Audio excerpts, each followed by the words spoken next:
Burundi bubandanye kurangwa n'umutekano udashemeye hamwe no kudahana imbonerakure muri rusangi.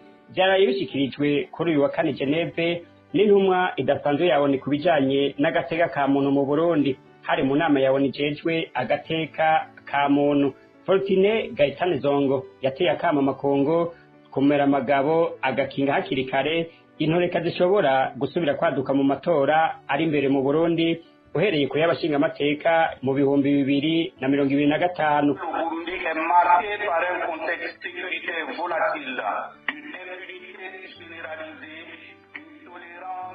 Gushika umutekano mushemeye namba mu Burundi, ukudahana kwa rasatsinda, ukwirengagiza unyango ry'agateka kazina muntu, bikorwa hanini n'imbonerakure ugwaruka rw'inkorabara rukurikira umugambi uri ku butegetsi, igipolisi hamwe n'urwego rw'iperereza. Banyakubahwa mujejwe umutekano w'Uburundi, banyakubahwa ubuzima bwanje bugeze kure, banyakubahwa ku mazina je bayitwa Gwasa Asumani imba muri Gitega yoba, banyakubahwa wangize nk'uko n'umutware atwara yoba yitwa Jimmy, banyakubahwa niwe yangize nk'uko ari kumwe n'abantu yitwaje ngo nakagwi ngo kimbonera kure, banyakubahwa bankuye muhira bantwara ahantu ku kibuga c'indege, ahantu hari kinogo bimvye biciramwo abantu, hama barankubitirayo bangira nk'uko baransinzikarije igufa. Ubu ahondi amafyigo barayishe, ubu ahondi sinicara, ubu ahondi ndi nk'ikiziga, baranyishe rubi, barangize nabi, baranjanjaguye. Aha mubona nahatowe n'umuntu bagiye kunyica mwijoro, umuntu niwe yanseruceko hama arabatesha, amaze kubatesha baca bavuga ngo jewe ngo barimwo baranyagiriza ngo inkoho ngo n'amagerenade ngo ntunze muhira. Banyakubahwa kuva nakavuka jewe sindigera ntunga gerenade, sindigera ntunga n'inkoho. Banyakubahwa niho abapolisi baca babagerako bavuga ati uwo muntu nimureke kumwica, hoge tugende muhiri wiwe muze kutwereka ivyo atunze ivyo ari byo, ayo magerenade n'izo nkoho. Baraje mu nzu bazanaye n'abapolisi barasaka barasasambura barabura na kimwe.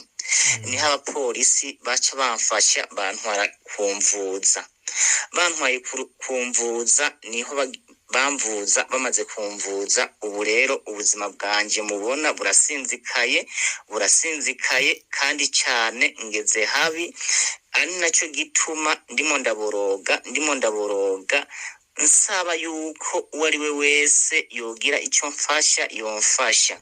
Bamaze kuza no kunsaka bagiye banyivye 1,500,000, baca bantwarana n'amafaranga yari mu mufuko angana n'ibihumbi 220, hama baca bantwarana n'amatelefone Android na telefone ntoya. Ubu hondi ntacyo njya, ahondi ndatekereje, ahondi ndi nabi, ari naco gituma ndimo ndatabaza ko ari we wese abona yuko yongarukirako angarukireko yobakoze. Uyu mutware bamwitwa Jimmy niwe yangize nk'uko ari muri yoba yitwagije n'akagwi kiwe kigira ngo nimbonera kure. Banyakubahwa ndasavye mungarukireko mwoba mukoze, ahondi nukuri kw'Imana ntacyo mfise njya, nta kintu na kimwe bagiye banyivye, baranyambuye vyose, barankubita, baranjanjagura. Aha sinkihema sinkigira gute, nukuri kw'Imana banyakubahwa ndagize gute, ndasavye yuko mungarukirako mwoba mukoze. Baheruka kuvuga mu cigwa nti mu Burundi nta tegeko na rimwe rikurikizwa. Bwire muti iri tegeko rirakurikizwa muronka, ariko reka tuvuge ivyatuzindukanye.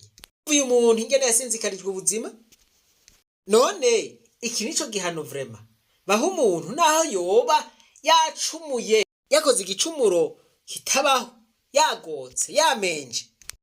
Umugwi ngo ni CNDH barawukuye mu kibanza warimo. Bawuziza iki? Bawuziza guhengama. ibisenidehashe ntigeza kurabivuga. Nibo baje gusumbya ibindi vyose nuko abo bantu bagize ivyo baguma bidegemvya ahubwo basubira gutamba ku muvyimba uwo babikoreye. None tuvuge ngo amategeko akwirikizwa nayahe? Kumbure mwebwe murashobora kuba muyabona, jewe muri uno mwanya ntayo mbona. Bari Geneve amahanga akoranye bati mu Burundi nta gateka kazina muntu kubahirizwa. Yemwe sivyo vyibi. Ibi hari umuntu yoja ngaho ngo ariko arabiharira. Wewe witwa gute?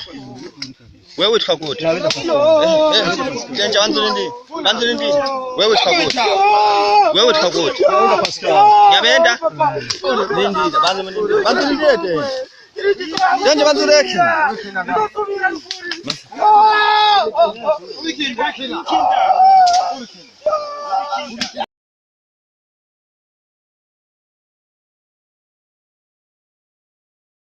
ugufunga abantu hatakurikije amategeko ihoterwa n'iterabwoba vyose ntaho vyagiye. Préoccupé par la situation des droits humains au Burundi, marquée par une recrudescence des cas d'enlèvement, de disparition forcée, ainsi qu'une augmentation des cas d'atteinte à la liberté de la presse et de répression des voix dissidentes, ce qui est particulièrement préoccupant dans le contexte des élections législatives de 2025 et présidentielles 2027.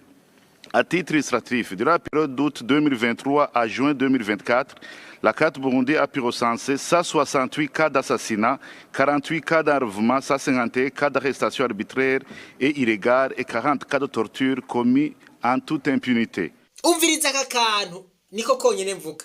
Aka ni kabi sana ngo commis en toute impunité. Nukuvuga ngo ivyo vyose yadondaguye bikogwa ataguhana kuriho. Inkozi z'ikibi zose zikoze amanyanga ibibi ziguma zidegemvya ngaho, ahubwo zigasubira gutera ubwoba bamwe bagirirwa nabi canke imiryango yabo. Kudahana nico gitumye ibi byose mubona biriko birashikira igihugu c'u Burundi. Ngo kudahana imbwa bigwiza imisega. None ababo muri akate canke abo muri Ligiteka n'abandi bariko barabivuga, bagaca bavuga n'amazina, bakavuga n'amasaha vyabereye, ninde abahinyutsa. Ibyo rero vyari kuvugwa na kimwe twokwita CNDH ngo ni commission independante, ni umugwi wigenga. Oya, si umugwi wigenga. Abanyagihugu bagatotezwa, abanyagihugu bakagirirwa nabi, uwo mugwi witwa ngo urigenga uri ngaho. Reka mwe muri twengera bo akabiga twengwa nk'akeza. Reka mwumvirize uyu mupfasoni ingene ashimagiza uwo mugwi, murabe mwumve ubu buryarya buri mu Barundi. Ngomba nsubire menyeshe yuko uwo mugwi wigenga koko ukora ibikorwa vyawo mu bwigenge bwawo ntangere. Ndanabamenyeshe yuko uwo mugwi wigenga CNDH ufise iki kibanza c'umugwi wigenga gushika mu mwaka wa 2025 mu kwezi kwa gatanu nyene. Hanyuma ariko ndavuga ko ukora neza cyane mu bwigenge bwawo, mbere novuga nti numugwi werekana karorero ngaha muri Afrika. Umaze no gutumwa ko mu bihugu bitandukanye nko mu gihugu ca Cameroon, mu gihugu ca Gabon, Centrafrique, kugira ngo uje gukarihiriza ubwenge iyi migwi yo muri ivyo bihugu. Byumvikana rero yuko ari umugwi wigenga kandi ukora neza cyane. Ariko tumenyeshe kandi yuko hari abandi ibindi bihugu byihaye intumbero yuko bifata ibintu by'agateka kazina muntu nk'uko mengo ni politike. Uno munsi ni haba haravuzwe yuko umugwi ushobora kwakwa ikibanza c'umugwi wigenga, no bamenyesha yuko ari ibintu by'ukuri bidafatiye ku by'agateka kazina muntu, mugabo ari ibintu bifatiye ku bintu by'irementanya. Baranyishe rubi barangize nabi baranjanjaguye aha mubona hatowe n'umuntu bagiye kunyica mw'ijoro umuntu niwe yanseruceko hama arabatesha amaze kubatesha baca bavuga ngo jewe ngo barimwo baranyagiriza ngo inkoho ngo n'amagerenade ngo ntunze muhira banye kubahwa kuva nakavuka jewe sindigera ntunga gerenade sindigera ntunga n'inkoho banya kubahwa niho abapolisi baca babagerako bavuga ati uwo muntu nimureke kumwica hoge tugende muhiri wiwe muze kutwereka ivyo atunze ivyo arivyo ayo magerenade n'izo nkoho baraje mu nzu bazananye n'abapolisi barasaka barasasambura barabura na kimwe niho abapolisi baca bamfasha bantwara kumvuza usanga igihugu cacu kigirirwa mbere gushika kuri no saha uwo mugwi uza warutuye inzego kugira ngo ushobore kurenganurwa kandi turafise ikizere yuko umugwi uzabana yufite kijya kibanza cy'umugwi wigenga kuko nikimenyamenya nuko dufise ibihugu byinshi bishigikiye umugwi w'igihugu wigenga urabije gateka kazina muntu dasha ino turahejeje kuyica niwicira amahera n'ibindi navyo birakurengeye nyakubahwa mushikiranganje wiyumvira uri kuravuga ibintu nk'ivyo umunyagihugu yasinzikarijwe ubuzima ariko arakumva aho ushitse imbere yiwe ntiwomaramara aya majambo n'amajambo y'uburyarya kandi aya majambo muzoyabatswa reka kuba mukinira ku buzima bw'abanyagihugu urumva ngo agateka kazina muntu karubahirijwe ngaha ibi bintu kuko numva ari danje ubundi tukaguma turi ndyarya bizogorana ko igihugu cacu gishobora gukira abategetsi bacu ndabona yuko baharanira canke bahahaniye inyungu zabo gusumvya inyungu z'abanyagihugu ubu amakungu yose arazi yuko agateka katubahirijwe mu Burundi abandi nabo ntavyo bariko baremera voilà nico gituma agateka kuma gasinzikara gasubira gasinzikara none umurundi aririrende umunyagihugu aririrende nico gituma n'inkozi zikibi zikoze ivyo bintu zigamba zigasha ziguma zidegemvye wowe wagiriwe nabi akaba ari wewe upfungwa banya karenganyo aho turi hose imana nibahezagire reka twibananize kwa rugendo rwacu maze tugaruze umunezero satani yatunyaze umuntu atarashika mu ishuri ry'abarundi bose turamuhaye kaze